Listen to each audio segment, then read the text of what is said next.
हे बघा कसला भारी आलाय बघितलं. तर ह्याच्यात तण म्हणून येऊ दिलं नाही. जे मोठं मोठं तण असतं ना ते काढून घेतलंय आपण. नाहीतर म्हणचाल अजून एक कळलंय बरं का, आमच्या मामीनं लसूण लावलाय शेळव्याच्या. ती मामी काय म्हणली मला, पौष महिना चालू आहे त्यात खुरपं लावायचं नसतं, काय असेल ती चिमटीत धरून काढून घे. तर ही म्हणजे आता ज्याला माहीत आहे त्याने मला कमेंट करून नक्की सांगा बरं का, तसं काय असतं का. मग नाहीतर ही रानं असं म्हणजे खुरपल्यानं पोकळ केल्यानं जे काय आपला लसूण आहे ना ते एकदम छान येईल, मस्त येईल. तर ताईचं एक एक चालूच आहे. ताई माझ्यासोबतच आहे बरं का, नाहीतर म्हणचाल कुठे गेली ताई, इकडे येऊ हो. हो, गुड मॉर्निंग मित्रांनो म्हणा. गुड मॉर्निंग मित्रांनो. तर ताईचा अवतार कसा झालाय बघितलं का. ताईला झोपेतूनच उठवून इकडं आणली आहे, त्यामुळं तिचा अवतार तसा झाला आहे. ह्यांनी तर अजून झोपले तर या, कारण रात्री लेट आल्यामुळं एवढं उशीर झालता ना. सांगते तर भरपूर कामाचा लोड असतो आणि त्यात काय झालं त्यांच्या मतखड्याचा त्रास पण होत होता बरं का, आणि होतच असतो त्यांना. काय ती काय झालं माहिती आहे का, एक पातळ पेय म्हणजे जे काय असेल ती पाण्यात थेंब टाकून जे प्यायचं आहे ना, त्यामुळे त्यांना कुठं तर आराम भेटतो. पण आम्हाला मन खचतं बरं का कुठं तरी. पण आमच्या कुटुंबात जी काय असेल ती कमवणारं तीच आहे. काय कष्ट करून काय आनंद देणारं ती आमच्यासाठी तीच आहे बघा. ह्या मकसाठी काय लागणारं खाजं ते आणायचं आहे. म्हणून अजून कसं असतं माहिती आहे का, घर आहे, परपंच आहे. आता बघा की, मग घर परपंच असलं ना मग ती करावंच लागतं या. त्याने कष्ट केलं तर आम्ही कुठं तर म्हणजे आमची जोपासना ती होणार आहे. आता मला एवढ्यातनं पण काय सांगायचं आहे माहीत आहे का, महत्त्वाचा नवरा कसं असतंय बघा की, गाडीच्या चाकावणी दोघं जण असते ती. एक जरी चाक डगमगलं तर ते गाडी पुढे जात नाही. तसंच एका कुटुंबाचं झालं तुम्हाला तर माहीत आहे. ते ऊसतोड कामगार पलटी अक्षरशः अंगावर झाला ट्रॅक्टर, ते टॉयली. किती वाईट हो, किती. कुठं तर जगायसाठी, कुठं तरी पालनपोषण व्हावं म्हणून कुठं तर बाहेर जाते ती, आणि त्यातनं पण हे असं किती वाईट वाटतंय सांगा बरं. काय त्या ताईवर आता चालूला काय त्यांच्यावर प्रसंग असेल, काय ते कुटुंब म्हणत असेल. खरंच वाईट बरं का. एखाद्या नाही कसं असतं माहीत आहे का, जो आवडे सर्वांना तोच आवडे देवाला, तसं म्हणले चांगलं माणूस राहतच नाही हो. आणि हे मला आताच अनुभव नाही, लय दिवसापासून अनुभव आहे. ज्यावेळेस माझी मम्मी गेली की नंतर परत आमच्या वडिलांची आई म्हणजे माझी आजी, ती पण आम्हाला ही जग सोडून गेली. ज्यावेळेस मम्मी गेली त्यावेळेस मला कळत तर नव्हतं, पण आजी गेली त्या टायमिंगला मी 8वीला शाळेला होती बघा. तर वाईट वाटतं हो. अशी चांगली चांगली माणसं जर अशी जायची म्हणलं तर काय हो, फक्त आठवणी राहते. ते माणूस तर निघून जातं, पण त्यांच्या आठवणी. त्या ताईवर एवढं दुःख आले खरंच बरं का. होता होईल तेवढी त्यांना कुणी कशी कुठनं मदत करावी.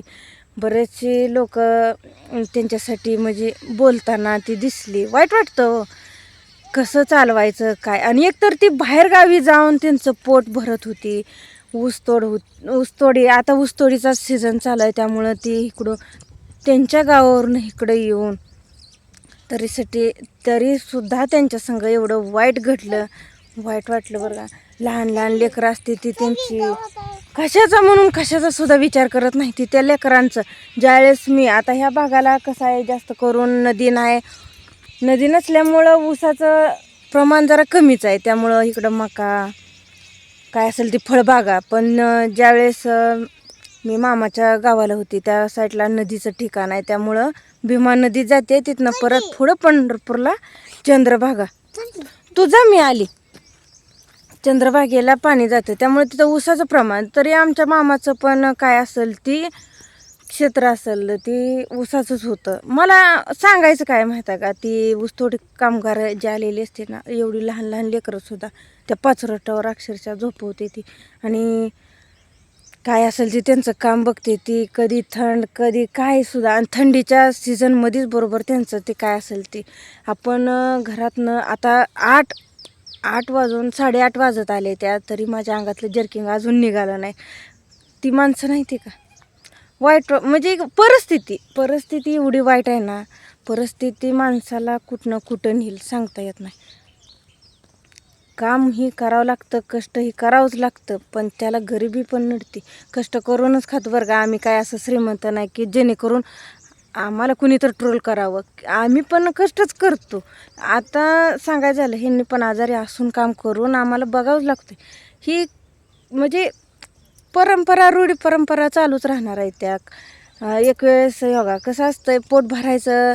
आता त्यात पोटाचा विषय नसतो, लेकरं ती असते ती. आता शिक्षणाचं म्हणलं तर करायचं आहे बरं का शिक्षण. ताईला पण शिकवायची लई इच्छा आहे माझी, पण कसं असतं काय अडचणी असते त्या. पण तुम्हाला मी ती ब्लॉग नक्की दाखवणार की त्या टायमिंगला ताई हिथं नसून माझ्या माहेरला सर्वगार अशी मका आली आहे बघा. ह्याला फक्त एक डोस टाकायचा आहे, कारण डोस टाकलं म्हणजे जरा जी काय असेल ती उंच येईल. मकनं तुरा टाकलाय, त्या साईडला टाकलाय बघा, एकदम कडला आहे त्या. तर कशी बघा की मस्त बसे मका आली आहे बरं का.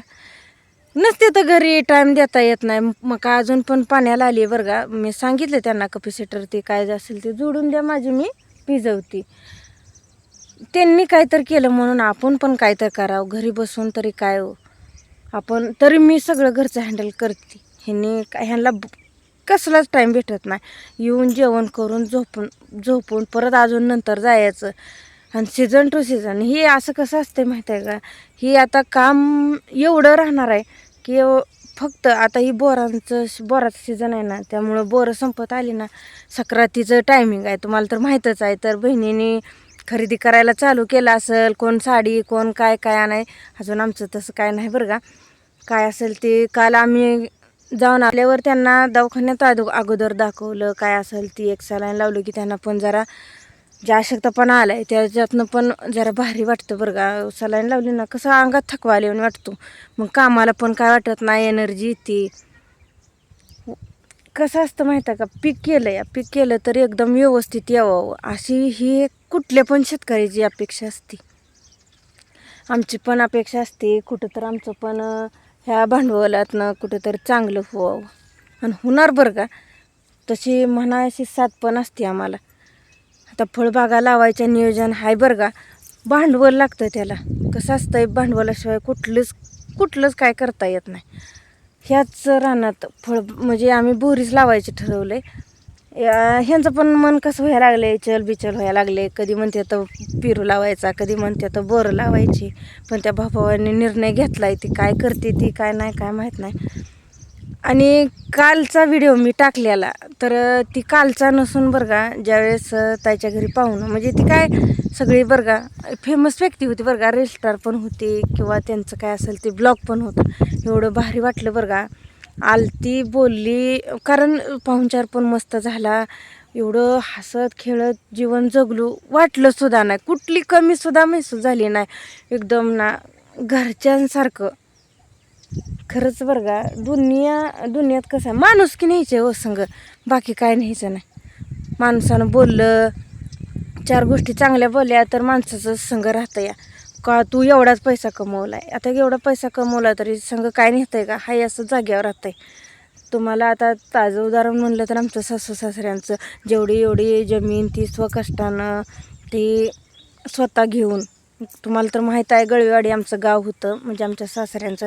तिकडून इकडं येऊन राहायला काय असेल ती पोट भागवून पहिलं पकाली होत्या, पकालीचं पाणी ते घालून त्यांनी कसं कष्ट करून. पहिली महागाई पण एवढी नव्हती बरं का. आता एक महागाई वाढली. आता कसं असतंय म्हणजे बघा, विहीर तर घ्यायला झालं तर आता मोठमोठी साधनं ती तसलं कुठं 3-3 लाख देऊन ती बजेट ही म्हणजे विहीर करते ती. आता पहिलं कसं होतं माहीत आहे का. स्वतः विहीर करत होती, खांदत होती. ते कसं होतं काय होतं, पण आता सांगायच्या भरपूर असं कष्ट केलं तर बरं का आम्ही त्याच्यात, अशा सांगत होत्या. तर बरंचसं टायमिंग झालं आहे, चला अजून उठले तर का नाही तर ती बघायचं आहे. मग नंतर त्यांचं काय असेल ते नाश्ता करून जातात, जेवणसुद्धा नाही, कारण जास्त त्रास होतो खाल्ल्यावर म्हणून थोडंसं म्हणून खाऊन म्हणून ते जातात.